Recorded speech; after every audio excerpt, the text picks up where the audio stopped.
Palagi siyang ibinababa at palaging ikinukumpara sa kahit na sino. Ang pinagkukumpara, kadalasan ay sa kung sino ang pinakamagaling na pinsan. Yun ang naging dahilan kung bakit meron ding nasirang pangarap at samahan.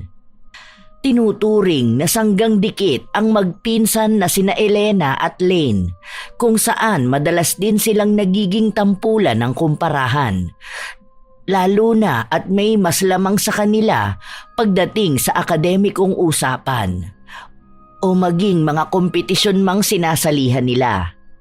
Ito rin ang nagdulot ng isang bagay na magbibigay ng lamat sa kanilang relasyon, kung saan ang isa sa kanila ay hindi maiiwasan na kumampi sa itim na kapangyarihan para lamang mapatunayan na siya ang mas higit na magaling kaysa sa isa.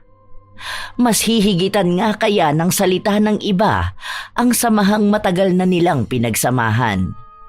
Mas mananaig nga ba ang itim na kapangyarihan o mas mabibigyan nila ng timbang ang pagiging magpinsan? Wow! Congrats talaga! Sobrang saya ko para sa'yo. Alam naman natin na deserve mo yan eh.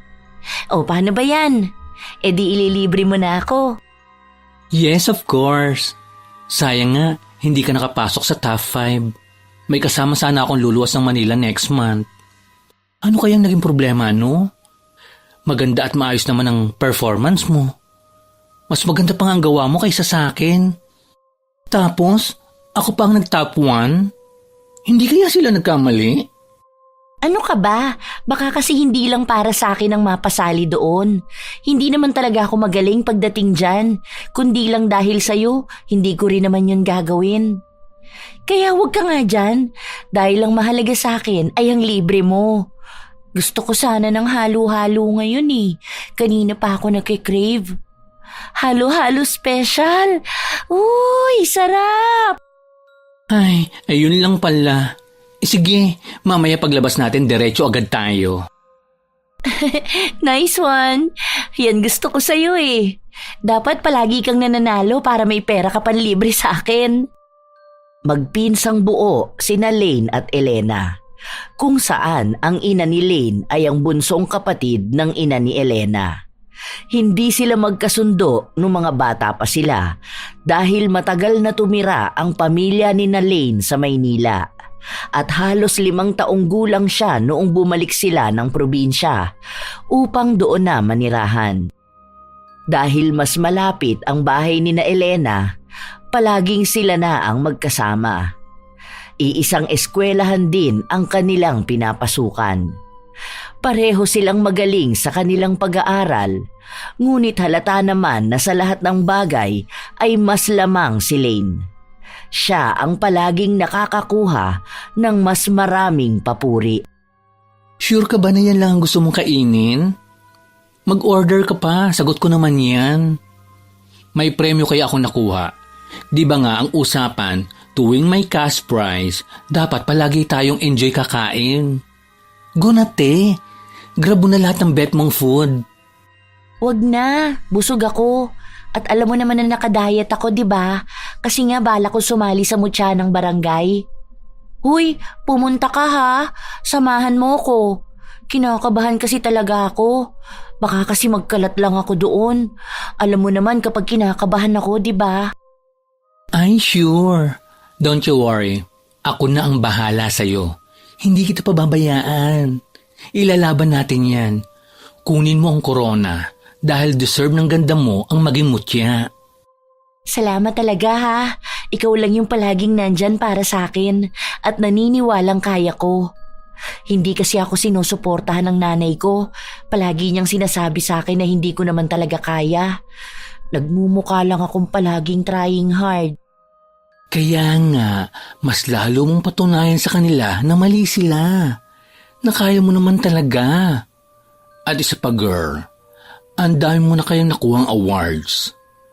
Hindi pa ba siya masaya sa'yo?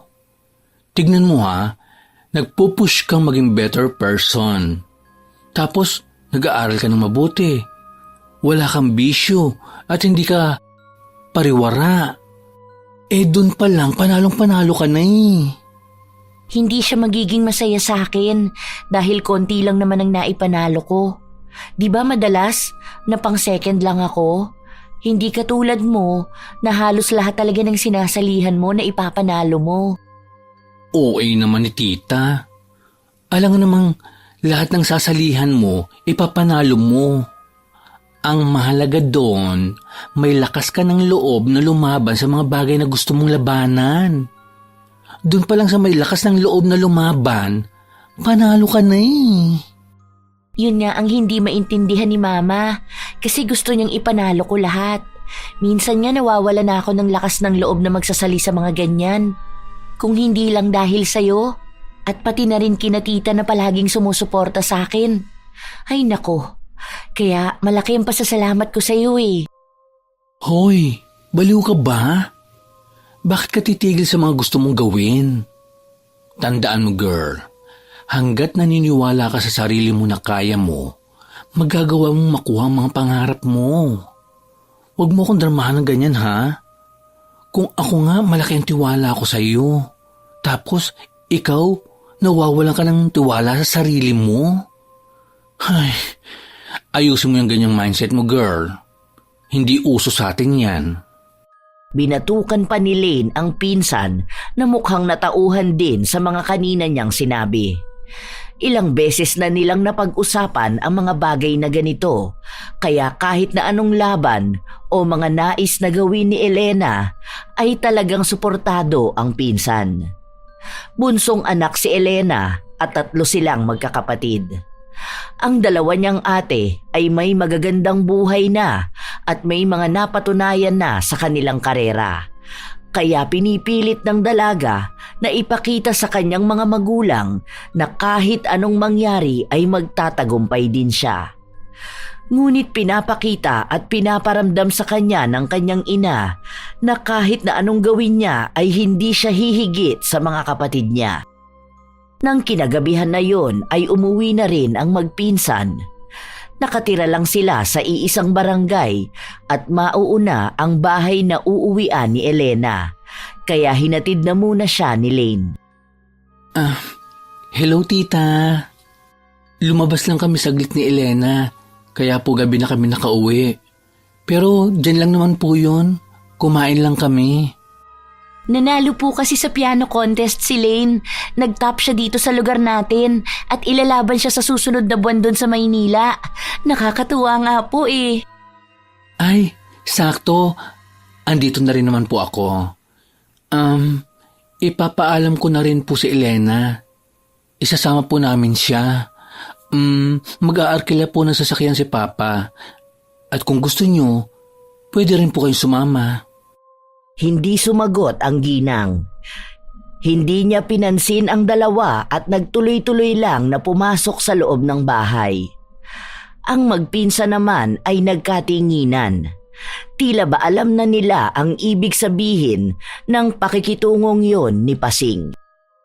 Ay, ang syala naman ni tita.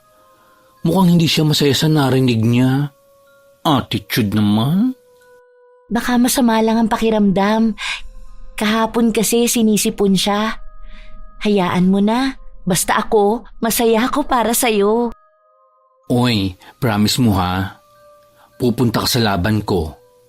Sabay na tayo. Huwag kang mag-alala dahil sagot ko naman ang mga gastusin. Kasi magbabaon naman kami nun. Isa pa, wala naman tayong pasok nun. At para makagala na rin tayo sa Maynila.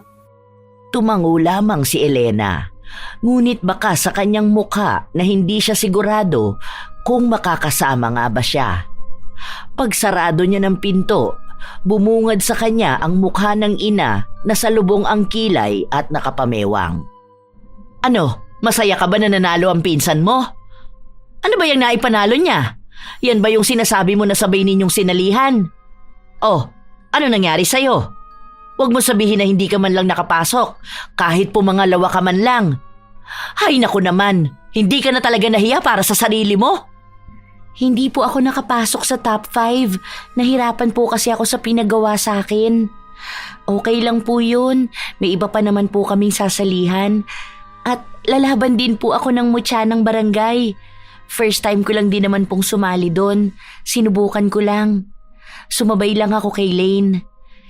Kaya po hindi ko talaga iniisip na makakapasok ako sa top. Alam ko naman na hindi ka makakapasok eh.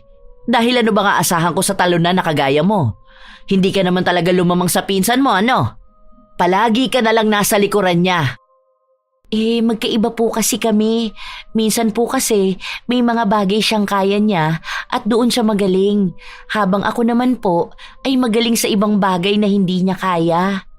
Magkakaiba po ang bawat tao, ma. Siguro naman po napapansin niyo yun. Kaya ayos lang po sa akin kung may naipapanalo siyang hindi ko kaya. Saan ka naman magaling? Wala ka ngang nilamang sa kanya kahit sa bagay na sabihin mong magaling ka.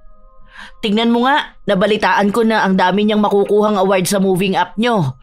Tapos ikaw, hindi pa sigurado ang iba. Ano ba naman yon, Elena? Mukha bang hindi kami nadidismay ang pamilya mo, ha? Hindi ko alam kung bakit ganyan ka. Samantalang ang mga ate mo naman, magagaling. Parang latak na lang ang napunta sa'yo eh. Hindi na nagsalita pa si Elena dahil alam niya na hindi naman siya mananalo sa kung ano man ang sasabihin ng kanyang ina. Hindi tumigil ang ginang sa pagsasalita at pagkukumpara sa dalawa. Hindi niya kinukonsidera ang damdamin ng kanyang anak.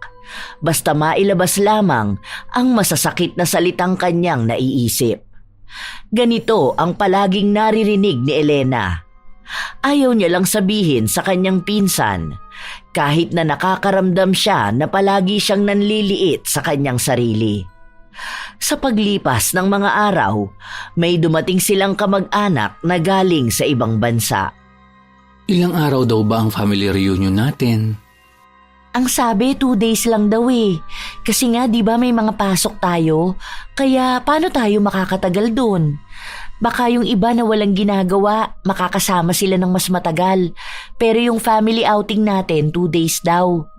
Yun ang narinig ko ha. Hindi kasi pinag-uusapan sa bahay. 2 days? Okay na rin yun. Anong oras kayo aalis? Kami, hihintayin pa namin si ate. Kaya baka madaling araw ng Sabado na kami makabiyahe. Ilang oras lang din naman yun, di ba? Wala naman sigurong traffic nun. Hindi ko nga alam kung pupunta kami eh. May pasok sa trabaho ang mga ate ko. Tapos si Papa hindi pa uuwi kasi next month pa. Kaya baka 2 lang kami ni Mama. Alam mo naman yun, ayaw niya ng mga ganyan-ganyan. Hindi ko nga siya matanong kung sasama ba kami kasi baka bigla niya akong sigawan. Oh, edi sa amin ka na lang sumama. Pwede naman yun eh. Mag-aarkila naman kami ng van. Sabay ka na lang. Kasya ka naman doon dahil kami-kami lang naman ang sasakay. Mamaya, sasabihan ko sila sa bahay. Basta mag-ready ka na lang. Wag na muna. Magsasabi muna ako kay Mama. Baka kasi pagalitan ako eh. Papagalitan? Bakit ka naman pagagalitan? Wala ka namang ibang gagawin. At saka, hindi ka naman maglalakwatsa. Kasama mo naman kami. Isa pa girl, family reunion yun. Mga kamag-anak lang ang nandun. Kahit na. Hindi kaagad nagsalita si Lane. Tinitigan niya ang pinsan at inobserbahan ang reaksyon nito. May problema ba? Wala naman. Bakit? Napapansin ko kasi na parang hindi ka okay. May problema ka alam ko. Tungkol ba saan? May nangyari ba sa bahay niyo? Bakit hindi mo sinasabi sa akin? Tungkol ba sa mga ate mo? Sa mama mo? Sa financial? O may iba pa? Sabihin mo sa akin. Para alam ko kung paano kita matutulungan. Ha? Baliw, wala akong problema. Maayos naman kami sa bahay. Ang dami ko lang talagang iniisip. Wala to, hayaan mo na. Kinakabahan ka ba para sa mutya ng barangay? Normal lang yan dahil ganyan naman talaga ang nararamdaman ng lahat ng mga sumasali sa pageant. Kahit naman hindi pageant, normal lang ang kabahan. Pero kaya mo yan. Tiwala lang sa sarili mo. Hindi na ako sasali. Ha? Anong hindi ka nasasali? Bakit ganyan na naman ang iniisip mo? Dinidiscourage ka na naman ba ng mama mo? Kinausap na nga yan ni mama nung nakaraan at sinabi sa kanya na huwag naman siyang masyadong mahigpit sa'yo. Dahil bata ka pa naman at marami ka pang pwedeng matutunan at magawa. Bakit mo pa sinabi kay tita? Kaya siguro galit na naman sa akin si mama. Ang sabi ko naman sa'yo, huwag mo nang sabihin sa kanila eh. Kilala mo naman si mama. Ayaw nun nang napagsasabihan. Feeling niya pinapahiya ko siya. Hindi naman ako ang nag-open ng topic eh. Nasabi ni mama na narinig niya ang mga kapitbahay na pinag-uusapan ka. At naaawa raw siya sa'yo dahil mismong magulang mo pa ang naninira sa'yo. Awang-awa na nga sila sa totoo lang. Kaso, ang tigas naman ni tita. Parang hindi siya dumaan sa pagkabata eh. Masyado siyang naglalagay ng pressure sa'yo. Magagandang salita ang binitiwan ni Lane para lang gumaan ang pakiramdam ng kanyang pinsan. Tahimik lamang si Elena habang pinipilit siya ng pinsan na ituloy ang laban sa mutya ng barangay. Kahit na alanganin siya sa suporta ng kanyang ina dahil naroon naman daw ang pamilya ni Lane na handa siyang suportahan sa mga bagay na nais niyang gawin. Sa paglipas ng mga araw, walang tigil si Lane sa pangungulit sa kanyang pinsan. Hanggang sa isang gabi, bago ang reunion, ay dalawa lamang sina Elena at Pasing ang nasa hapagkainan na pag-usapan nila ang tungkol sa pagpunta roon. Hindi ako pupunta. Ayoko makita nilang palpak ang bunso kong anak. Tatatlo na nga lang ang anak ko, pumalya pa sa huli. Kung sana talaga dalawa na lang ang inanak ko eh. Kaya ko pang ipagyabang sa lahat. Kaso wala eh. Yung huli pa ang magbibigay ng kahihiyan sa akin. Hindi naman po kasi tungkol sa inyo ang reunion, ma. Umuwi po si tita. Kaya siguro naman po, hindi na sila magtatanong tungkol sa atin. Si Elaine nga po pupunta doon. Hindi naman po siguro pag-uusapan ng 2 araw ang tungkol sa atin. Magsasaya-saya lang po doon. Isa pa yon, kaya mas lalong ayaw ko. Andun ang bida-bidang pamilya na yon. Mabait naman po sila. Anong mabait? Ang yayabang na mga yan.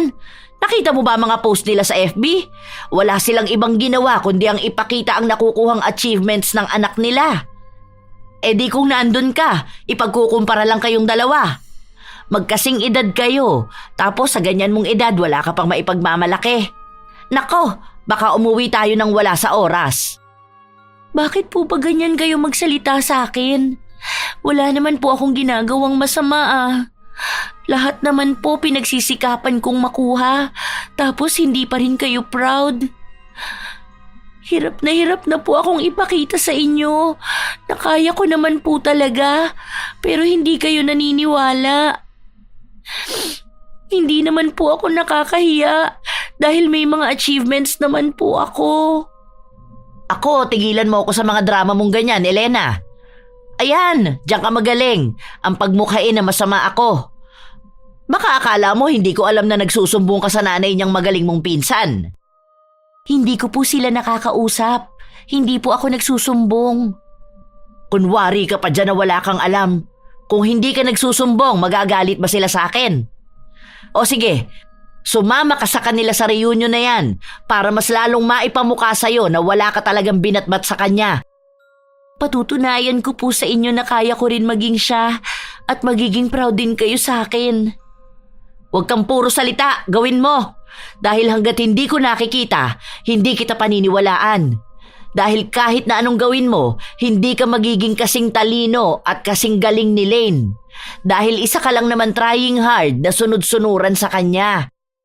Nalalasahan ni Elena ang sarili niyang mga luha na siyang humahalo sa kanyang kinakain. Mas ninanamnam niya pa ang pait ng mga salitang lumabas sa bibig ng kanyang ina kaysa sa pagkaing nakahain. Hindi sumama si Elena sa family reunion. Kahit na ilang beses pa siyang tawagan ng kanyang pinsan, ay hindi niya ito sinasagot. Ilang araw na rin ang lumipas, hindi na niya sinasamahan si Lane. Gumagawa siya ng sarili niyang lakad. Isang araw, naabutan niya ang pinsan na nag-aabang sa labas ng library. Hoy, ano bang nangyayari sa'yo? Nagtatampo ka ba sa akin? Binilak mo ko sa FB, bakit naman? May naging alitan ba tayong dalawa? May nagawa ba ako? Kasi wala akong maalala eh. Nag-deact ako ng FB ko. Ayaw ko munang gamitin sa ngayon. Gusto kong mag-focus sa studies ko. Ang dami kong kailangang aralin, lalo na malapit na ang exam. Alam mo naman na may hinahabol akong grades. Bakit hindi mo sinasabi sa akin?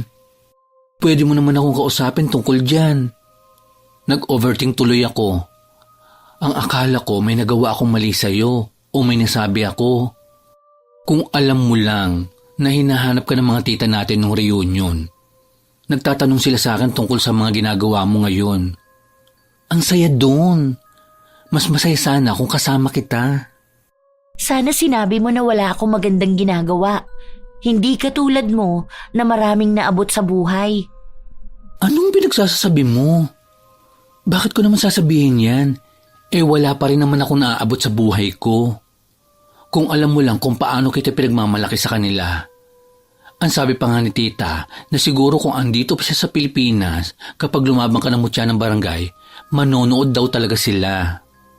Kung andun ka lang sana, narinig mo kung paano sila maging proud sa'yo. Nakakatuwa nga eh. Gustong-gusto ka rin nilang makasama. Pagod ako, wag mo na sana akong pinaglololo ko.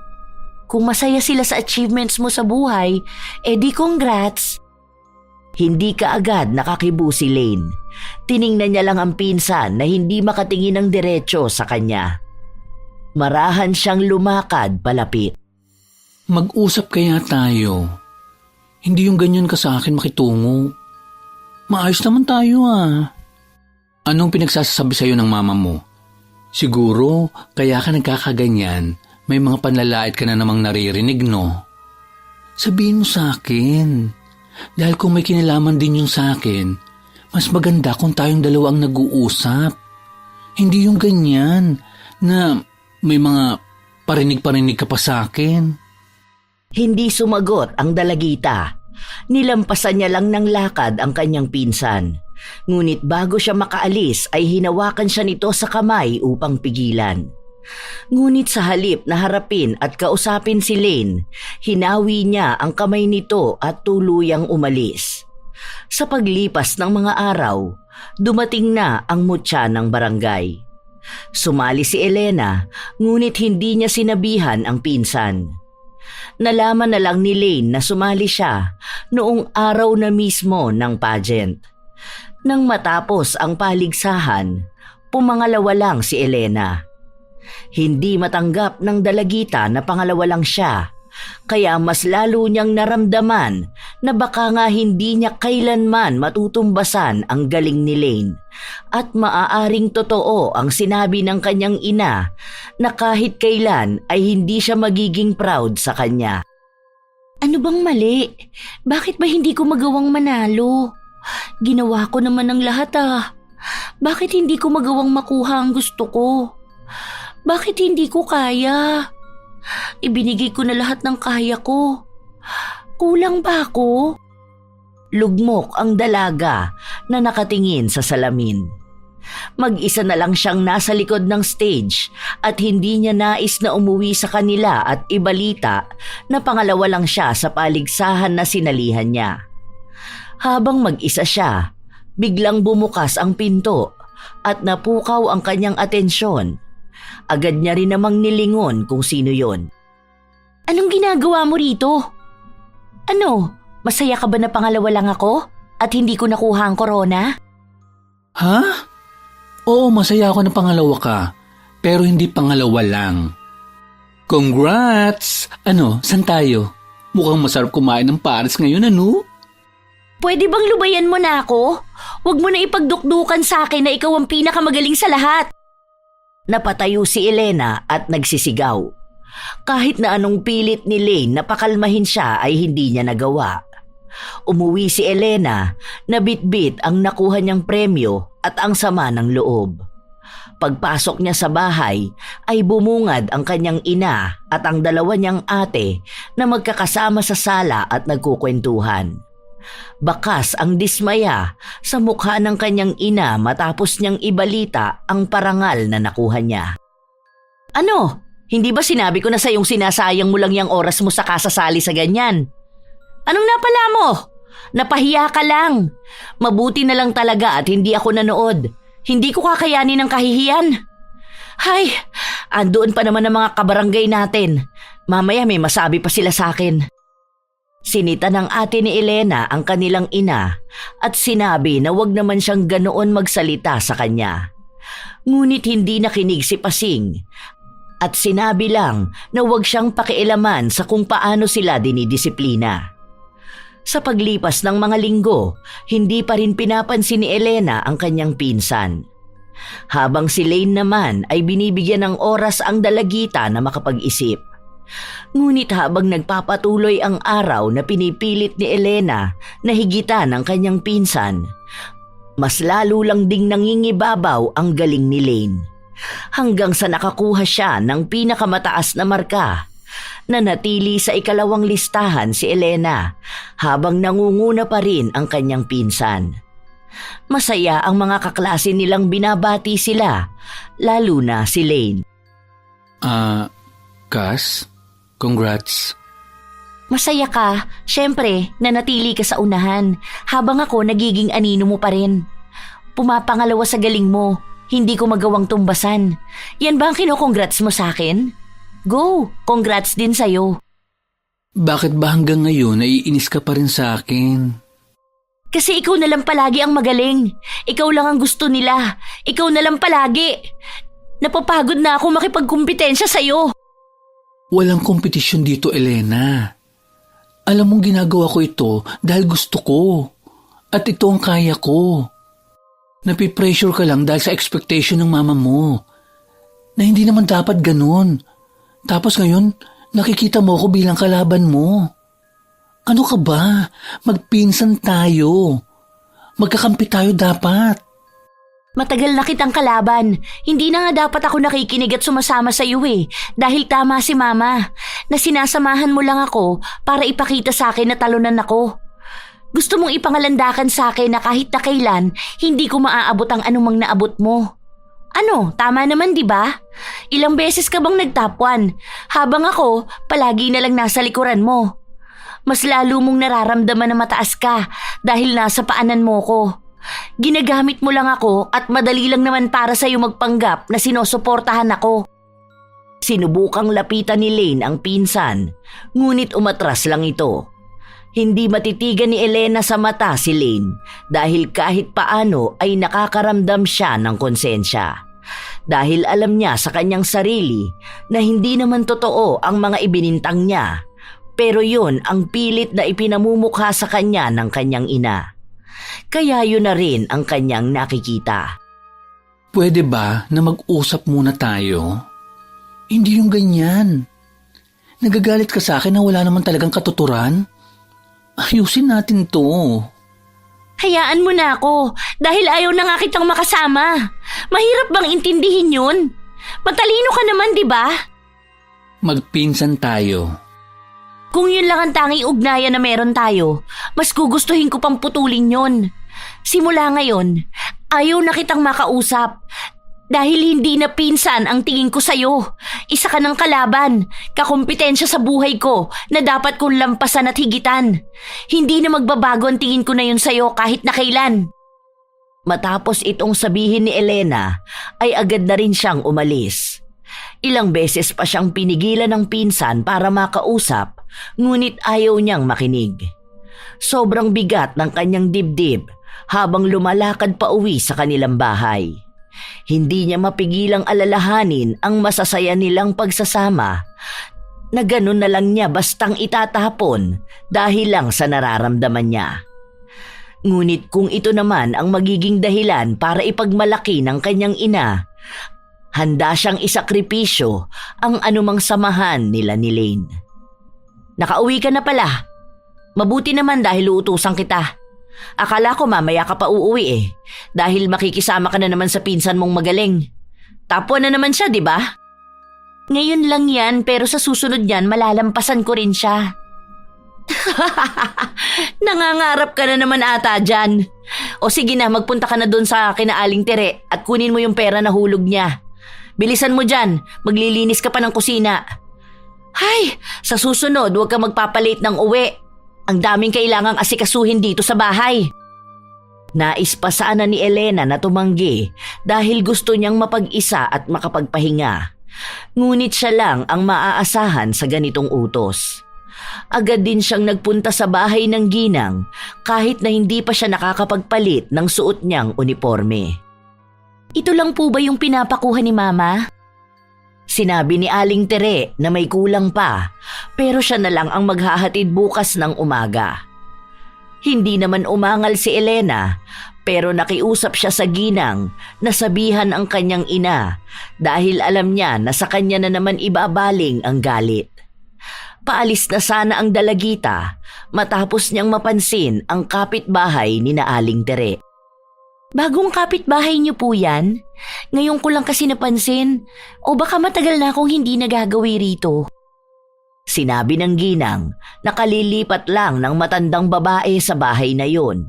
Pero binalaan siya na wag na lang siyang lumapit at maging ang kausapin nito ay wag niyang gagawin.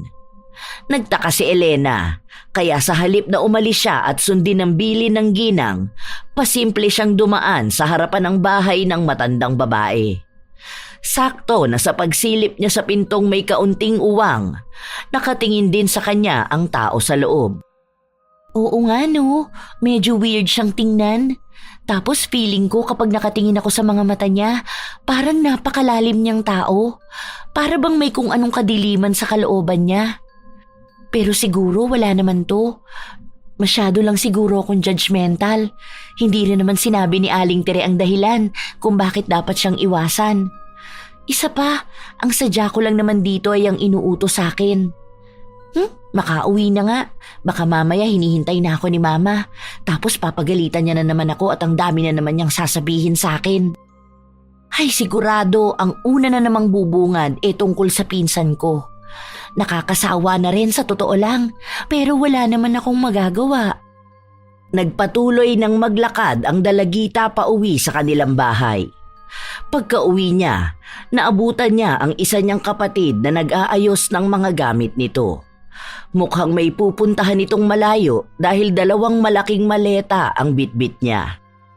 Aalis ka ba ate? San ka naman pupunta? Sinabi sa kanya ng kanyang kapatid. Nalilipat na ito ng bahay dahil mangungupahan na siya malapit sa kanyang trabaho. Nahihirapan daw kasi siya sa pabalik-balik na pagbabiyahe niya. Ang ibig sabihin lamang nito ay tanging 2 na lamang sila ng kanyang ina ang maiiwan sa kanilang bahay. Hindi mawari ni Elena kung matutuwa ba siya o hindi. Dahil marahil ay nangingibabaw sa kanya ang takot. Dahil isa na naman ito sa sasabihin ng kanyang ina na nagawa ng kanyang kapatid. Dahil ipapamuka na naman sa kanya na wala siyang mararating, hindi katulad ng kanyang mga ate. Naghabilin sa kanya ang kanyang kapatid at sinabi na kapag nagkaroon ng problema ay tawagan lamang siya. Sinabi rin sa kanya na galingan niya sa pag-aaral at magpakasaya lang sa mga bagay na ginagawa niya. Huwag niyang masyadong bigyan ng pressure ang sarili. Sinabi rin sa kanya ng kanyang ate na proud siya sa kanyang mga tagumpay. Dahil lahat naman daw sila ay dumaan sa pagkabata at sa ganoong klase ng edad. Hindi pa naman daw huli ang lahat dahil masyado pa siyang bata kung iniisip niya na parang nauubusan na siya ng oras para ipakita sa lahat na kaya talaga niyang magtagumpay sa buhay. Darating din daw ang panahon na magiging proud sa kanya ang kanilang ina. Pero dapat ay mas unahin niyang maging proud siya sa kanyang ginagawa. Salamat ate. Mag-iingat ka rin palagi. Hihintayin ko ang araw na maipagmamalaki rin ako ni Mama. Hindi ako mawawala ng pag-asa dahil alam kong malapit na yung mangyari. Kinabukasan, maagang pumasok si Elena sa kanilang paaralan. Normal na araw, ngunit mas lalong lumalalim ang galit na nararamdaman niya kay Lane. Alam mo, konting-konti na lang malalampasan na kita. Tingnan mo nga yung grades natin, hindi naman nakakalayo. Kaya alam ko na isang araw, ako na ang magiging mas lamang. Kailangan ko lang ng konting oras. Magiging sobrang saya mo na ba kapag natalo mo na ako sa paligsahan na hindi dapat? Wala naman atang premyo. Pero gigil na gigil kang masyadong lumaban. Girl, talagang seryoso ka na sa ginagawa mo? Oo, ako na ang magiging pinakamasayang tao sa buong mundo kapag nangyaring maging mas lamang ako sa'yo. Anong premyo? Magiging proud na sa akin si Mama. Tapos ikaw, mararanasan mo na rin yung mga pinagsasasabi sa akin. Kapag nangyari yun, saka mo sabihin sa akin na naiintindihan mo ko. Hindi yung ngayon na mahal ka pa ng lahat dahil magaling ka sa paningin nila. Hintayin mong may maging mas magaling sa'yo. Te, kahit naman ikaw ang mag-top 1 o makuha mo ang mga awards na meron ako, wala naman magiging problema sa akin yun. Lalo na sa pamilya ko. Kung alam mo lang kung paano din sila magiging masaya para sa'yo. Ikaw lang naman ang nag-iisip ng ganito. Paano nalalaso ng mama mo ang utak mo? Wow! Ang galing mo talaga magpaka-plastic, ano? Dalang-dala mo ako sa mga support na yan nun eh. Hindi mo na ako mauuto sa ganyan. Dahil kitang-kita ko naman na natatakot kang malamangan kita. Bakit ba paulit-ulit kang sinasabi na plastic ako? Okay. Sige, kung gusto mo makipagpaligsahan ng galing sa akin, then go. Kung yan ang sa tingin mo makapagpapasaya sa'yo, tara, maglaban tayo. Para mapanatag ka na at hindi yung paulit-ulit mo kung ginaganito. See? Lumabas din sa sarili mong bibig na gusto mo talaga ako maging kakumpetensya. Alam ko na. Kaya siguro nakipag-close ka sa akin noon para lang masira ang kakayahan na meron ako, no? Ang talento ko, gusto mong nakawin para mas manguna ka at ikaw ang manalo. Hindi mo na kailangan aminin dahil halata naman talaga. Hindi na kumibo pa si Lane dahil alam niya na kahit ano namang sabihin niya ay mauuwi lamang ito sa gulo. Sarado ang kaisipan ni Elena pagdating sa mga ganitong klasing usapan. Dahil simula nang tingnan niya bilang kalaban ang pinsan, doon na rin tila ba natapos ang malalim nilang ugnayan. Nais man ni Lane na ipaliwanag sa pinsan kung ano ba ang naging malaking epekto sa kanya ng mga sinasabi ng kanyang ina, lalo na kapag pinagkukumpara sila. Ngunit mismong si Elena na ang tumatanggi sa katotohanan. Gusto ni Lane na si Elena ang makatuklas ng malaking pagbabago sa kanyang ugali. Simula nang tingnan niya ang pinsan bilang mahigpit niyang karibal sa tagumpay at papuri ng mga tao. Nang kinahapunan na yon, sinabi ng kanilang guro na sa susunod na buwan na nila ilalabas ang anunsyo kung sino sa kanila ang tatanggap ng may pinakamataas na parangal. Pero kahit hindi pa man banggitin kung sino yun, alam na nila na si Lane yun. Lalo na simula pa noong unang araw ng kanilang klase, namamayagpag na ang talino at galing ni Lane. Ilang beses na rin niyang binigyan ng karangalan ng kanilang seksyon dahil sa mga kompetisyon na pinapanalo niya.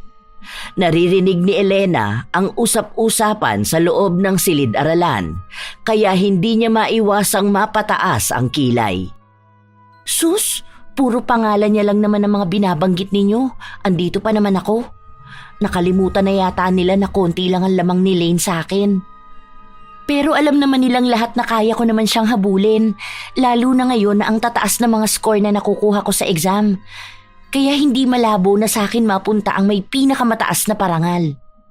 Well, hayaan ko na lang silang magulat sa magiging announcement ni Ma'am sa susunod na buwan. Magkagulatan na lang talaga sa resulta. Napapadalas na ang pag-iisa ni Elena. Dahil simula pa lang naman noon, ang pinsan na niya ang kanyang tanging kaibigan. Kaya ngayon na hindi na sila nag-uusap, wala na rin siyang nakakasamang iba. Hindi naman maikakaila na mas maraming naging kaibigan sa kanya si Lane, at hanggang ngayon, ang mga yun ay patuloy pa ring lumalapit sa kanyang pinsan. Kinabukasan, walang pasok sa eskwela. Dumalo sa isang binyagan ang mag-ina, kung saan doon din nila nakita ang pamilya ni Lane. Ang iba sa mga bisita ay kanilang mga kamag-anak. Napapansin ni Elena na tumitingin sa kanya ang pinsan kahit na marami siyang kasama sa isang lamesa. Nangungusap ang mga mata ni Lane na para bang gusto siyang lapitan at kausapin. Pero tanging si Elena na rin ang nagbibigay ng hudyat na ayaw niyang makausap si Lane. Ito pala ang bunso kong anak, si Elena. Naalala mo nung bagong panganak ako nagpunta ka sa bahay? Siya yung baby ko noon. Hello po, kumusta naman po kayo? Ngayon ko lang po kayo nakita. Natuwa ang matandang babae habang kausap si Elena. Marami itong itinanong sa kanya patungkol sa mga ginagawa niya sa buhay at maging sa kanyang pag-aaral. Nakatanggap din siya ng papuri sa mga tagumpay na nakuha niya. Hindi naman na ikakaila pa ni Elena na sadyang natuwa talaga siya sa mga naririnig niya. Pakiramdam niya ay may tao na ring nakakakita sa kanya at nagiging masaya sa kung ano man ang naabot niya sa buhay. Naku, ano namang nakakatuwa sa palaging nasa pangalawa lang? Nakakahiya nga eh. Dapat hindi na niya sabihin ang mga bagay na yan. Nagmumukha lang tuloy siyang kawawa at mahina. Natahimik ang dalagita matapos na marinig ang sinabi ng kanyang ina. Napayuko siya at ang tuwa na kaninang nararamdaman niya ay bigla na lamang naglaho. Sinabi ng matandang babae na dapat ay proud pa rin siya dahil sa dami ng tao, hindi naman lahat ay kayang makakuha ng kung ano ang nakukuha ng kanyang anak. Sinabi rin kay Pasing na swerte siya sa kanyang mga anak, lalo na sa kanyang bunso na halatang dedikado sa mga ginagawa. Saka na ako magiging proud kapag naging katulad na siya ni Lane. Kung yun ang anak ko, baka magpalagay pa ako ng tarpaulin sa bawat barangay. Pero kung ganyan na palagi na lang kamuntikan manalo, wag na at nakakahiya lang. Ayoko sabihin na palaging pangalawa lang. Dapat doon sa palaging nagbibigay ng karangalan, palaging nangunguna. Ayan, ganyan kay Lane. Ayan talaga ang anak na masasabi mong swerte ang magulang. Hanggang sa umabot na makauwi na sila sa kanilang bahay, lahat ng nakakausap ni Elena at bumabati sa kanya ay kinukontra ng kanyang ina. Kaya sa halip na maging masaya siya, ay nanliit lang lalo ang kanyang tingin sa sarili. Kinabukasan, inutusan ulit si Elena ng kanyang ina na kunin ang hulog ni Aling Tere. Salamat Sige po, sabihin ko na lang kay mama na bukas na lang ang kulang. Basta po, chat nyo na rin siya para alam niya. Ngumiti ang dalagita bago siya nagpatuloy na maglakad palayo. Nang madaan siya sa bahay ng bagong lipat, hindi niya na naman napigilan ang kanyang sarili na sumilip sa loob ng bahay. May kaunti lamang na uwang ang pinto, kaya tanaw niya ang tila ba kakaibang mga gamit sa loob ng bahay. Ano kayang meron sa loob nun? Ano yun? Itim na libro? Hindi, baka lagayan lang. Teka, bakit pa ako sumisilip? Baka mamaya makita niya pa ako. Magalit pa sa akin yun. Humakbang ang dalagita, ngunit agad na natigilan at napasigaw matapos niyang makita ang matandang babae na nasa harapan niya. Malalim ang mga mata ng babae, para bang nababalutan ng kadiliman ang kanyang kaluluwa. Ngunit isinawalang bahala lamang yun ni Elena dahil hindi naman niya lubusang kilala ang matanda. Pasensya na po, hindi ko po sinasadya. Hindi ko kasi kayo nakita. Yumuko ang dalagita sa pagtatangka niya na maglakad palayo, Nagsalita ang matandang babae na siyang naging dahilan upang matigilan siya sa paglalakad. Ano pong ibig niyong sabihin na mukhang may kailangan ako? Si Aling Tere po ang sinadya ko rito. Huwag po kayong mag-alala. Wala po akong kailangan sa inyo. Sinabi ng matandang babae na nakakaramdam siya ng mabigat na enerhiya na nanggagaling sa kanya. Para daw itong nagmumula sa galit na nasa kalooban niyang nais na kumawala. Ikinagulat ni Elena ang mga salitang kanyang narinig. Hindi man niya nais na aminin na tunay nga ang sinasabi ng matandang babae. Simula noon ay hindi na naalis sa isipan ni Elena ang mga katagang binitawan ng matanda. Lalo na ang sinabi sa kanya nito na maaari siyang matulungang mailabas ang galit na yon. Ano kayang ibig sabihin ng matanda na yun? Ay, ano ba naman yan? Hindi na ako nakakatulog ng maayos kakaisip dyan. Siguro dapat kong puntahan ng matanda na yun para malinawan ako. Ayoko ng ganito. Kinabukasan, nagtuturo pa ang kanilang guro pero hindi na makapaghintay pa si Elena na umuwi upang puntahan ang matandang babae.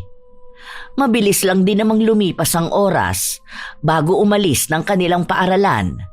Dumaan muna si Elena sa likod ng entablado para tignan ang mga kasamahan niya sa organisasyon na sinalihan niya. Naabutan niya ron si Lane. Mukhang masaya ito na nakikipag-usap sa mga kasama nila. Bakit? Anong meron? Parang ang sasaya niyo ah. Ibinalita sa kanya na nanalo ang organisasyon nila at dahil si Lane ang nagsisilbing presidente, mabibigyan siya ng parangal. Para yun lang? Saka lahat naman tayo kumilos para dito, hindi lang naman siya. Oo, sabihin na natin na siya ang leader, pero wala naman yung pagkapanalo na yan kung siya lang mag-isa. Mas malaki ang ambag natin kaysa sa ambag niya. Oh, bakit parang lumalabas dito siya lang ang magaling? Paano naman tayo? Anong papel natin dito? Tagabuhat sa kanya? Wow, nasanay naman yata masyado. Tapos ang spotlight sa kanya lang? Hindi naman yun ang punto ko, Elena. Isa pa, alam naman nating lahat na malaki ang sinakripisyo ko para lang maging mas maingay ang organisasyon natin sa buong campus. At ngayon lalaban na tayo sa district competition. Hindi ko rin naman kayo naaalisan ng credits ah. Palagi naman kasamang pangalan nyo. Kaya kung may personal kang galit sa akin, ilabas mo itong organization natin. Kunwari ka pa. Ginagamit mo lang naman ang pangalan ng organization para sa pansarili mong interes. Tingnan mo, nagmumukha ka na namang magaling niyan dahil sa tulong ng ibang tao. Buhat na buhat ka ng lahat ano? Katulad sa akin, hindi mo naman makukuha yung mga awards mo kung hindi mo ako dinidistract para bumaba ang grades ko. Naku, kawawa talaga sa'yo mga tao. Ang galing mo magpanggap na mabait. Ang husay, grabe. Palakpakan natin yan. Anong pinagsasabi mo? Never ako nang gamit ng ibang tao. Isa pa, tinutulungan mo ako at tinutulungan din kita. Hindi ko naman kasalanan na nananalo ko sa mga sinasalihan ko. Alam mo, ayokong lumalapat tong away nating dalawa. Panay ka pagpaparinig sa akin. Ako na nga ang nakikipag-ayos sa'yo, ang taas pa rin ng pride mo. Talagang gusto mo na magtalo tayo sa harap ng ibang tao? Never ka nang gamit ng tao? Kaya pala pinakiusapan mo ko noon na wag na akong lumaban sa poster making. Para ano? Para lang ikaw ang manalo. Noon mauuto mo pa ako. Pero ngayon na aware na ako sa mga ginagawa mo, gusto ko na rin magbigay ng warning sa iba. Isa pa, hindi na tayo magbabati pa dahil ayoko sa ugali mo. Kung pwede lang putulin na rin ang pagiging magkamag-anak natin eh. Mama mo ang kausapin mo, wag ako. Dahil alam kong nagkakaganyan ka dahil napapressure ka sa kanya. Kaya please lang, wag mo sa akin ibunto ng lahat ng galit mo. Hindi naman tayo dapat nag-aaway eh. Pero masyado mong dinadamdam na pinagkukumpara tayo na ang dapat mag-take ng accountability nito ay ang mama mo na siyang gumagawa ng ikasasama ng loob mo. Walang kinalaman si mama rito. Hay, makaalis na nga. May importante pa akong gala. Humabol pa ng salita si Lane, ngunit isinawalang bahala lamang ito ni Elena. Para sa kanya, ang mga salita ng pinsan ay wala ng halaga pa. Hanggat hindi siya ang mas nangingibabaw sa lahat, hindi niya kailanman tatanggapin pabalik sa kanyang buhay si Lane. Malapit nang dumilim ang kalangitan nang makarating ang dalagita sa bahay ng matandang babae. Pinapasok siya nito sa loob at ipinaliwanag sa kanya ang lahat. Kulam po? Gusto ninyong gumanti ako ng kulam? Hindi ko po sigurado kung kaya ko ba tong sinasabi nyo kasi natatakot din ako sa mangyayari. Sinigurado ng matandang babae na wala namang mangyayari sa kanya kung sakali man na gawin niya yon. Ang pangkukulam lang daw kasi ang magiging mas mabilis na paraan para makabawi sa galit na nararamdaman niya. Meron bang kulam na hindi siya mamamatay o kaya magkakaroon ng sakit na malubha? Kahit galit ako sa kanya, feeling ko hindi ko kayang makita na magkasakit siya dahil sa akin. Ang gusto ko lang, maging mas magaling sa kanya at maipakita sa nanay ko na kaya ko para maging proud siya sa akin. Sinabi ng mangkukulam na pwede yun. Sinimulan nila ang ritual dahil may mga gamit si Elena na nag-uugnay sa kanyang pinsan. Yun ang ibinigay niya. Habang pinapanood niya kung paano isagawa ang ritual, nagtataasan ang kanyang mga balahibo. May mga salitang binabanggit ang matanda na kahit hindi niya maunawaan ay natatakot siya. Matapos ang ritual, umuwi na rin kaagad si Elena. Naabutan niya ang kanyang ina na naglilikom ng mga damit. Mabuti naman umuwi ka na. Ano, saan ka galing? Baka naglalandi ka na ha? At mabuntis ka dyan ng kung sino-sino lang. Talagang gusto mo maging pariwara ang buhay mo, ano? Walang-wala ka talaga sa pinsan mo. Bahay at school lang ang pinupuntahan. Matalino, masipag, at halatang swerte ang magulang. Wala namang problema na bakla siya, pero mas matalino pa siya kaysa sayo. Hay, bakit ba nagkaanak pa ako ng katulad mo? Sana talaga tinuloy ko na lang ang pagpapalaglag sa'yo nun eh. Hindi sana ako disappointed ngayon. May pinuntahan lang po ako. Hindi naman po ako lumalandi. Aba, siguraduhin mo lang. Ayoko makabalita na magiging disgrasyada ka. Bigyan mo naman ng kahihiyan ng pamilya na ito kahit na minsan. Wala ka na nga ipinagmamalaki sa pag-aaral mo. Magiging pasakit ka pa sa pamilyang ito. Hindi na nakapagsalita pa si Elena nang pumasok na sa loob ng kwarto ang kanyang ina. Magiging proud ka rin sa akin. Malapit na. Maipapakita ko rin sa lahat na hindi ako kahihiyan sa pamilyang ito, na kaya kong higitan ang kayang gawin ni Lane. Kinabukasan, maagang pumasok si Elena upang magpunta sa silid-aklatan. Saglit lang siya nagtungo roon upang magbasa-basa at sa pagbalik niya sa kanyang silid-aralan, napansin niya na wala pa si Lane. Hanggang sa dumating na ang kanilang guro, wala pa rin ang kanyang pinsan. Bibihira itong mangyari dahil hindi naman nahuhuli ng pasok si Lane. Ano kayang nangyari sa kanya? Tumalab na kaya ang kulam? Pero bakit hindi siya pumasok? Hindi naman sakit ang kulam na pinagawa ko sa kanya. Teka, bakit pa ako nag-aalala sa kanya? Wala naman akong pakialam kung ano man ang mangyari sa bakla na yun. Sa ikatlong klase pumasok si Lane. Halata sa itsura niya na parang pagod na pagod siya. Kaya nagtanong ang isa nilang kaklase. Hindi ko alam kung anong nangyayari. Basta, 4 na beses akong lumagpas. Hindi ko nga matandaan kung saan ako bababa. Mabuti na nga lang, may tumulong sa akin na maghatid dito. Anong klase na ba natin? Last na to, diba? Bakit naman hindi mo matatandaan ang araw-araw mong pinapasukan? Imposible naman yata yun. Hindi ko nga alam. Basta, natatandaan ko kung saan ako bababa. Pero kapag nakikita ko na ang daan, hindi ko na alam kung aling doon. Basta magulo. Hindi na kumibo pa si Elena. Nagkaroon sila ng aktibidad sa klase na yun.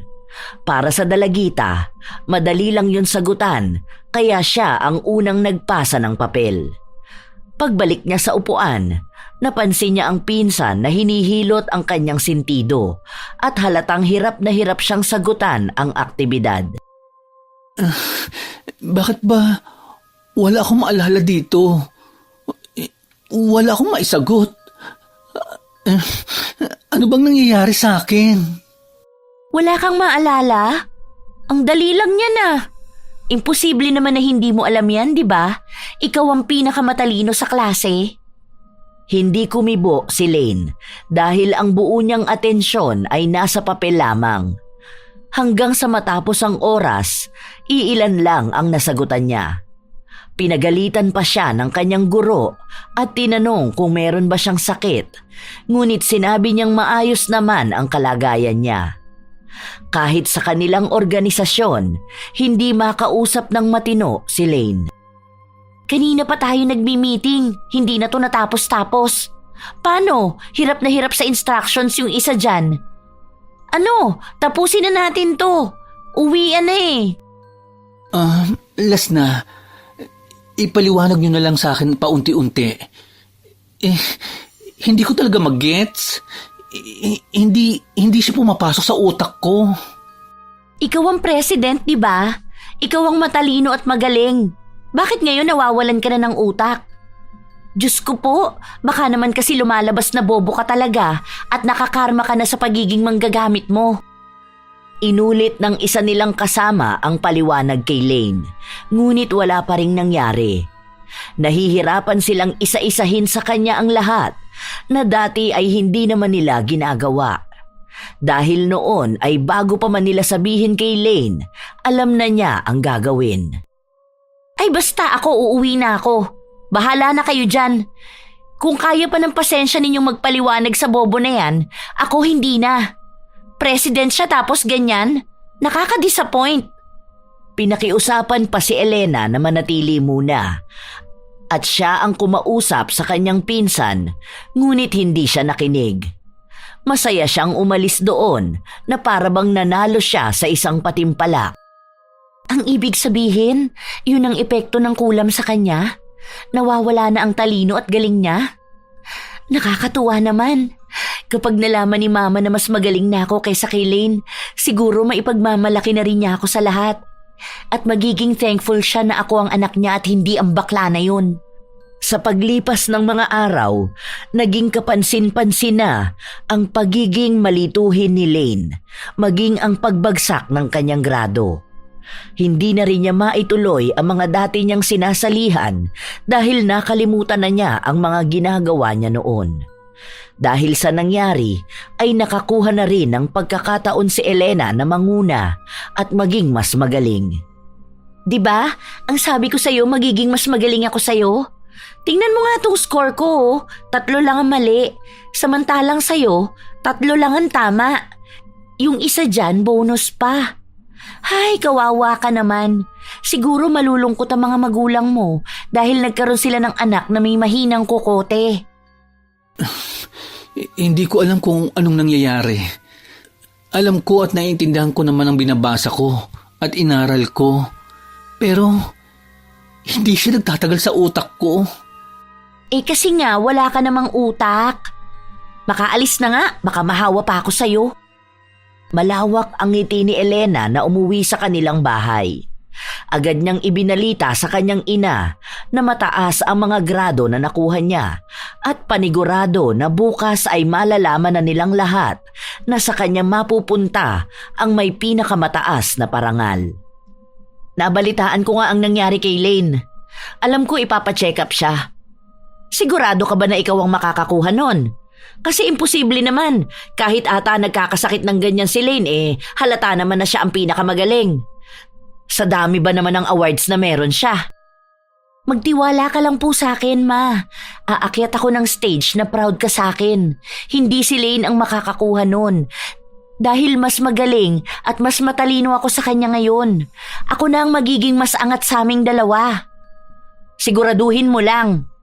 Sa mga sumunod na araw, napapadalas na hindi pumapasok si Lane hanggang sa dumating ang huling exam na gagawin nila. Kampante na si Elena na siya ang makakakuha ng mataas na marka dahil base sa nakikita niya sa inaasta ng kanyang pinsan, hindi pa rin ito nakakabalik sa dati niyang talino. Katulad nga ng kanyang inaasahan, siya ang nakakuha ng mataas na marka. Napalitan niya rin si Lane sa ibang mga laban na sinasalihan nito. Nakita niyo na po, hindi ba ako na ngayon ang mas magaling kaysa kay Lane? Sa moving up, ako po ang makakakuha ng may pinakamataas na karangalan. Pumapangalawa na lang po ngayon si Lane. Mabuti naman, akala ko mananatili ka lang talunan at pangalawa. Paano mo naman nagawa yan? Nag-focus lang po ako sa pag-aaral ko dahil alam ko naman po na ako talaga ang mas matalino. Kaso nauuto lang ako ni Lane, kaya mas nangunguna siya sa akin dati. Kayo po ang aakyat sa moving up namin? Titingnan ko. May pupuntahan ako ng araw na yun eh. Anong oras ba? Ang sabi niyo po pupunta kayo. 9:00 po ng umaga. Hindi ko sigurado. Baka humabol na lang ako. Papakiusapan ko na lang ang ate mo na magpunta. Hindi na nakapagsalita pa si Elena dahil umalis na rin kaagad sa kanyang harapan ang kanyang ina. Ang tuwa na nararamdaman ng kanyang puso ay tila ba nawala. Nakuha na niya ang pinapangarap niya, ngunit bakit nga ba siya nakakaramdam ng kakulangan sa kanyang pagkatao? Isang araw bago ang kanilang pagtatapos sa 10 baitang, nagkita-kita ang lahat sa kanilang eskwelahan para sa pag-iensayo. Ibinigay kay Elena ang mga dapat niyang gawin at pinasigurado na tama na ang magiging talumpati niya sa araw ng pagtatapos. Congrats pala. Masaya ako na sa'yo napunta yan. Halata namang hindi ka masaya sa akin dahil ito ang pangarap mo, di ba? Kaya iniisip mo na sa'yo talaga ito mapupunta. Kaso wala eh. Lumalabas na ngayon na may kakulangan ka talaga sa talino. Ang laki ng agwat ng average ko sa'yo. Wala namang problema sa akin na sa'yo napunta yan. Hindi ko lang talaga alam kung anong nangyayari sa akin. Palagi akong nalilito at pakiramdam ko nawawalan ako ng utak kapag dating sa mga bagay na dati ko namang ginagawa. Dahil hindi ka talaga magaling. Nagmamadaling umalis ang dalagita. Pag-uwi niya, inasikaso niya kaagad ang mga gamit niya at ang damit na susuotin para kinabukasan. Bukas ng umaga nandito ang ate mo. Siya na ang aakyat sa'yo. Baka sumunod na lang ako doon. Kundi man umuwi na kaagad kayo. Baka kung san-san pa kayo magpunta at kumain. Magtipid kayo ng pera. Hindi na po ba talaga maisasantabi muna pansamantala ang ginagawa nyo? Kahit na saglit lang po. Hindi naman po aabuti ng maghapon ang moving up namin. Para po marinig nyo ang speech ko. Kasi para po talaga sa inyo yun. Bakit kailangan ko pang marinig? Dahil inaalay ko po sa inyo ang awards na nakuha ko. Kasi ito po ang pangarap nyo para sa akin. At dahil nakuha ko na po ito, siguro naman po magiging proud kayo kapag nakita nyo akong nagsasalita sa harapan. Hindi ko yan pangarap para sa'yo. Dapat lang na makuha mo yan. Yan na nga lang ang kaya mong maipagmalaki eh. Bakit po ba ayaw niyong tanggapin ang mga achievements ko? Bakit po si Lane, kahit na gano'n na ang nangyari sa kanya, proud pa rin ang mga magulang niya? Kahit na inaasahan nila na sa kanya mapupunta ang parangal na ito, hindi ko man lang nakitaan na na-disappoint sila. Ginagawa ko naman po ang lahat para maging masaya kayo. Ano pa po ba ang kulang? Ano pa po ang kailangan kong patunayan sa inyo? Naging mas magaling na ako kay Lane. Hindi na niya ako kailanman matutumbasan. Hindi pa po ba yun sapat para maipagmalaki ako? Ano ba yung drama mo, Elena? Hindi ikaw si Lane, kaya bakit magiging proud sa'yo ang mga tao? Tigilan mo nga yung pagiging OA mo. Huwag mo akong inisin dahil baka hindi kita papuntahin sa moving up ninyo bukas. Hindi na napigilan ng dalagita na maiyak. Nang buong magdamag na yon ay hindi siya gaanong nakatulog. Kinabukasan, nagising siya na wala ang kanyang ina. Ang dalawa niyang ate ang naroon. Napansin din ang pamamaga ng kanyang mga mata Ang tangi niyang dinahilan ay naiyak siya kagabi dahil sa sobrang tuwa. Hindi niya inamin ang tunay na nangyari. Habang nagpapatuloy ang araw, naghihintay pa rin si Elena at nagbabaka sakali na makita ang kanyang ina. Ngunit kahit na anino nito ay hindi niya natanaw. Natapos na ang kanyang talumpati sa harapan at maging ang selebrasyon ng kanilang pagtatapos. Kulang ang naging araw niya. Hindi siya masaya kahit na lahat ng tao sa paligid niya ay binabati siya. Nakatayo lang si Elena habang pinagmamasdan ang mga katulad niyang nagtapos ng 10 baitang. Lahat sila ay may kasamang mga magulang at masasaya, kahit na karamihan sa kanila ay walang nakuhang parangal. Bakit sila masaya? Bakit ako, kahit na nakuha ko naman na ang pangarap ko, hindi ko magawang makaramdam ng tunay na saya? May mali ba sa akin? Nakikita ko si Lane, kahit na halos bumagsak na siya, masaya pa rin siya kasama ang mga magulang niya. Proud na proud sila sa kanya. Habang nakatulala si Elena sa ginagawa ng kanyang pinsan, nabaling naman ang tingin nito sa kanyang pwesto. Ngunit agad niya rin itong iniwasan ang tingin, kaya hindi niya napansin na lumapit na sa kanya si Lane. Congrats uli ah. Ang ganda ng speech mo. Ikaw ang gumawa nun? Parang poetic style. Sabi ko na nga ba magaling ka talaga sa paggawa ng mga tula. Kaya dapat, yan ang pagtuunan mo ng pansin sa susunod. Magaling ka naman sa ibang bagay, pero alam ko na mas magsashine ka sa paggawa ng mga tula. Huwag ka na magpaka-plastic. Hindi ako nagpapakitang tao. Totoo ang mga sinasabi ko sa iyo. Kahit naman hindi na tayo palagi magkasama at nag-uusap, proud pa rin ako sa iyo. Hindi na rin iisang eskulang papasukan natin ng grade 11 at 12. Pero alam ko naman na kaya mo roon. Ako kasi, hindi muna ako mag-aaral nitong taon na ito. Dahil hindi ako nakapasa sa entrance exam. Baka kailangan ko muna magpahinga. Naghahanap na rin kami ng doktor na makakatulong sa akin para makabalik sa dati ang pag-iisip ko. Basta, go ka lang kung saan ka magiging masaya ha. Matalino ka, kaya dapat maging masaya ka. Hindi kumibo si Elena. Nakakaramdam na siya ng konsensya. Hindi niya alam kung paano niya aaminin ang ginawa niya, lalo na ngayong malaki na ang nagiging epekto sa kanyang pinsan. Habang nag-uusap sila, napagtanto niya ang ilang mga bagay. Nasisira na niya ang buhay nito habang siya na dapat ay masayang umaangat. Pakiramdam niya ay siya rin mismo ang sumisira sa kanyang sarili. Gusto mo bang sumama sa bahay? May celebration kami. Nagluto si Mama. Tara na.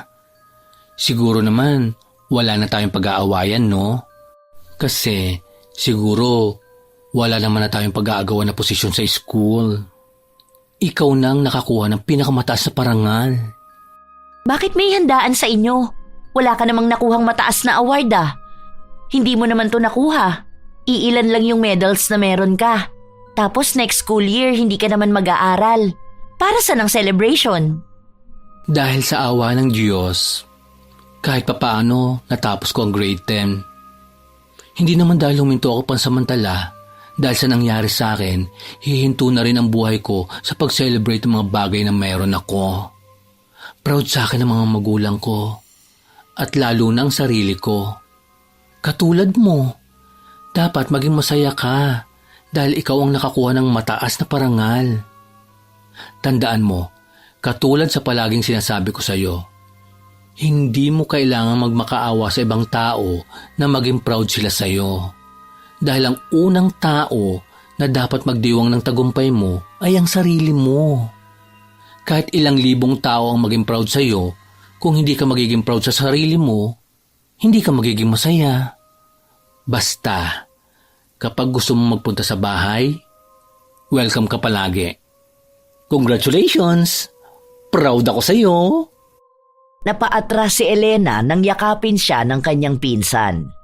Nang kumawala siya, ay agad na rin siyang umalis dahil ayaw niyang manatili roon, sapagkat mas lalo lang siyang nakadarama ng lungkot at pag-iisa. Bakit parang ako pa ngayon ang nagdurusa? Gumawa ako ng masama sa pinsan ko na tanging nakakaintindi sa akin para lang maipakita sa lahat na mas magaling ako sa kanya. Tama nga siya. Hindi ibang tao ang magiging malaking kalaban ko, kundi ang sarili ko.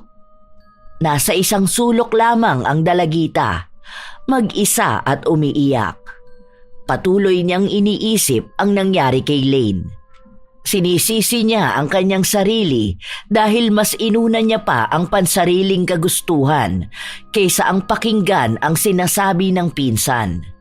Hindi na siya nag-aksaya pa ng oras na puntahan ang matandang babae para bawiin ang sumpa na ipinataw nila kay Lane.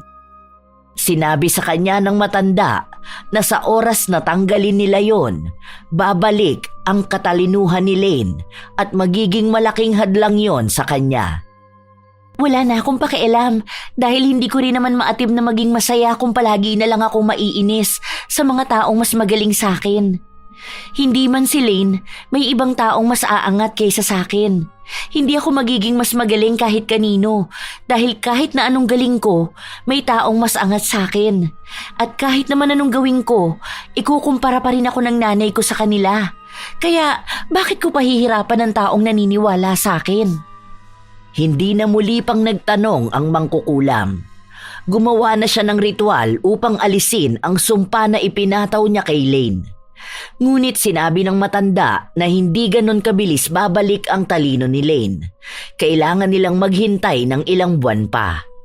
Simula rin ng araw na yon, nagbago na ang pakikitungo ni Elena sa kanyang pinsan. Nais niyang maibalik ang samahan na sinira ng pagnanais niyang maging mas angat. Ha? Bakit dala mo yung medal mo? Ano naman ang gagawin mo dyan? Tapos na ang moving up natin. Hindi ito para sa akin. Para sa'yo to. Ha? Sa akin?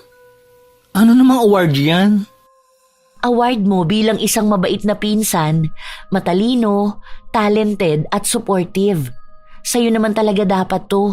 Hindi ko to dapat pinilit na kunin sa'yo. Sorry ha. Isinabit ni Elena ang medal sa leeg ng kanyang pinsan. Nasa itaas sila ng bundok na madalas nilang inaakyat dahil malapit lang sa kanilang lugar. Ayan, congratulations! Ikaw ang nakatanggap ng may pinakamataas na parangal. Eksena si bakla. Hubarin ko na ito at baka mamaya hanapin pa to ng mama mo sa inyo. Hindi! Huwag mong tatanggalin yan. Iyon naman talaga yan eh. Kunin mo na yan kasi mas deserving ka dyan. Kung hindi ko lang ginawa yung bagay na yun, ikaw naman talaga ang dapat na aakyat para dyan. Saka hindi yan hahanapin ni Mama dahil hindi naman niya nakikita ang mga ginagawa ko. Seryoso ka ba? Bakit naman sa akin ito mapupunta? Munti ka na nga akong hindi makapasa. Basta, kunin mo na yan ha.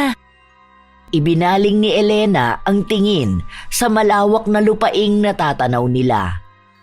Napakalawak ng mundo para mag-agawan sa titulong sino ang mas magaling.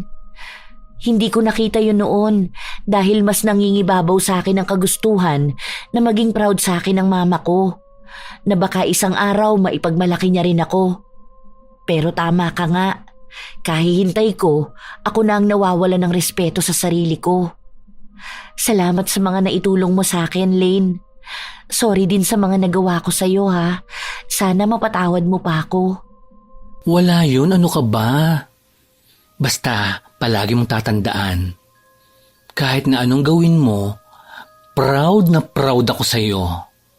Palagi ako nakasuporta sa'yo. Eksena ka naman eh. Ano? Mag-iiyakan ba tayo rito sa bundok? Halika nga, baklang to? Mahigpit na niyakap ni Elena ang pinsan at doon na rin niya naibuhos ang lahat ng hinanakit na nasa dibdib niya. Ang akala niya noon ay kaya na niyang harapin ang mundong hindi kasama si Lane. Ngunit napagtanto niyang kahit anong taas ng tingin niya sa kanyang sarili, hahanapin niya pa rin ang isang tao na magbibigay ng balidasyon sa kanyang nararamdaman. Hindi niya inamin ang pagpapakulam niya sa pinsan, ngunit ginagawa niyang bumawi sa dami ng kanyang atraso. Magkakaroon ng family reunion. Hindi ko alam kung sasama tayong pamilya. Bakit naman po? Ang sabi sa akin ni ate, pwede naman silang mag-file ng leave. Dahil makikita na naman ako ng mga kamag-anak ko. Tapos ano, magtatanong na naman sila ng tungkol sa'yo. Magmumukha na naman akong nakakahiya niyan. Kayo lang naman po ang nag-iisip niyan eh. Dahil ilang reunion na po ang napuntahan natin, wala naman nagsabi ng ganyan sa pamilya natin. Sa katunayan nga po, mas masaya pa sila sa naabot ko kaysa matuwa ka sa akin. Hindi yun totoo. Dahil kaharap ka lang nila kaya ganon. Hay, bakit ba kasi hindi ko na lang naging anak si Lane para sana palagi ako may bida sa reunion? Hindi niyo po siya magiging anak dahil hindi naman po kayo kaparehas ng mama niya na proud sa kanya kahit na anong gawin niya. Kahit siya pa ang manalo sa sinasalihan niya o hindi, proud na proud si tita sa kanya. Natututo ka na ngayong sumagot? Ano bang pinagmamalaki mo? Wala pa po. Ang alam ko lang, ngayon kaya ko na ipaglaban ang sarili ko. Kung ayaw niyo pong sumama sa reunion, kami na lang po nila ate ang pupunta. Dahil ang reunion na yon ay hindi lang naman para sa pataasan ng naabot sa buhay, kundi para maging masaya na makasama ang mga kamag-anak na nasa malayo. Basta sa ngayon, ayoko pong limitahan ang sarili ko sa kung ano lang ang hindi ko maibigay sa inyo para maipagmalaki ako. Gusto kong mag-explore sa buhay. Gusto kong patunayan sa sarili ko mismo na proud ako para sa sarili kong achievements. Bonus na lang po kung magiging proud kayo sa akin. Ngayon lamang nakakuha ng lakas ng loob ang dalagita para magsalita ng ganito. Dahil tanggap na niya sa kanyang sarili na kahit anong gawin niya ay palagi pa rin siyang ikukumpara ng kanyang ina. Sa paglipas ng panahon, hindi nagbago ang kanyang ina. Palagi siyang ibinababa at palaging ikinukumpara sa kahit na sino. Ang pinsan naman niyang si Lane, unti-unti na ring bumabalik ang kanyang talino. Huminto siya ng 1 taon, ngunit hindi nawala ang suporta na ibinibigay nila sa isa't isa. Ang mahalaga para kay Elena ay ang kung paano niya pipiliing maging proud sa anumang tagumpay na naabot niya. Ngunit hindi pa rin nawawala sa kanya ang pag-asa na balang araw ay maririnig niya rin mula sa kanyang ina ang mga salitang matagal na niyang hinihintay. Naniniwala siyang darating din ang araw na yon dahil unti-unti na rin niyang nakikita ang pagbabago ng ina. Sa ngayon, gusto niyang pagtuunan ng pansin ang kanyang mga ginagawa at naabot.